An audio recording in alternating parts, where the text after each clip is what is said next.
The New Mutants, the first good movie to come out this summer. And what a breath of fresh air. To actually enjoy going to the theater again feels just great. So, disclaimer, I'm probably going to be giving away large parts of the movie, so let's just put a big old spoiler warning right here. Okay, good. Good? Okay, good. Alright, now that that's out of the way, The New Mutants.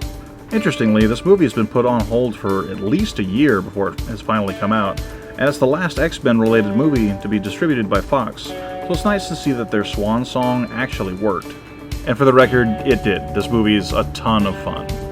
So let's do a rundown of the characters in the film. First up is Danielle Danny Moonstar, played by actress Blue Hunt. In the comics, she's known as Psyche or Mirage, though it's never used in the movie. Danny is the main focal point of the movie, and a large portion of the runtime is devoted to figuring out what her mutant powers are. And the mystery of her powers causes us, as the audience, to start to learn about the other characters' backstories, and narratively this is a neat excuse to give us context and motivation and the different personalities of the characters without just talking and other random stuff that can get the same job done. It's a really clever way to get away from exposition, which can be very dry for the movie-going audience. Danny herself is a pretty good character.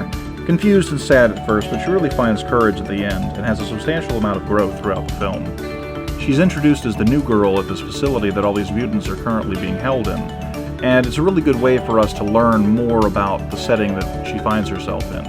It's pretty cool, and again, it's clever just like the other parts of the movie. Next up on the roster is Ileana Rasputin, played by Anna Taylor-Joy, and she is a straight-up, cold-hearted super bitch and a certified badass.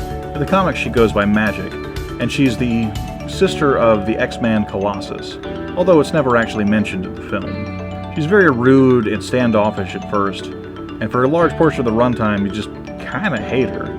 But she does warm up towards the end, and when she starts using her powers, it is awesome. She's a certified badass, like I said before, and it is incredibly fun to watch her work. The last of the female members of the Mutants is Rain Sinclair, played by Maisie Williams, best known for playing Arya Stark in the Game of Thrones series. Rain is known as Wolfsbane in the comic, and she's pretty damn cool. She can turn into a wolf and back into a human and somewhere in the middle, and she's very cool and interesting. Her character in the actual movie is very subdued and kind, and she's the first person that really opens up to Danny, and it's enjoyable to watch their interaction. Next up is Sam Guthrie, played by Charlie Heaton of Stranger Things fame. Sam is known as Cannonball in the comics, and he's kind of soft-spoken in the movie. He has a great deal of self-loathing, and comes from a tragic past, which is definitely a running theme in this movie. Now, as his character name, Cannonball, might suggest, he has the ability to fly by jettisoning himself in one direction.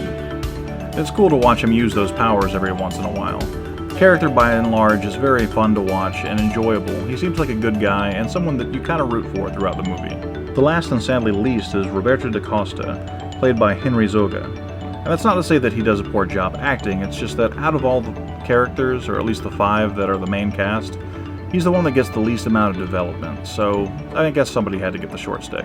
In the comics, his name is Sunspot, and he has the ability to basically turn himself into the equivalent of the, well, surface of the sun. He can shoot fireballs, and he becomes slightly invulnerable, and he can heat up things around him. And those powers do definitely manifest themselves in the movie.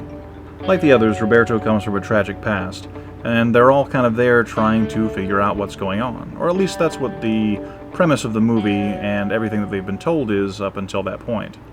Now, despite my previous mentioning that I was going to be doing spoilers, and I feel like I have with some of these character introductions, I don't want to give too much away, because this movie is definitely worth checking out, and there are a lot of fun things that you can learn throughout the film that are best kept secret.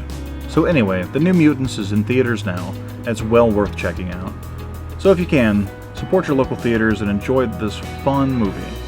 Just stay safe while doing it. This has been an Uncommon review of The New Mutants.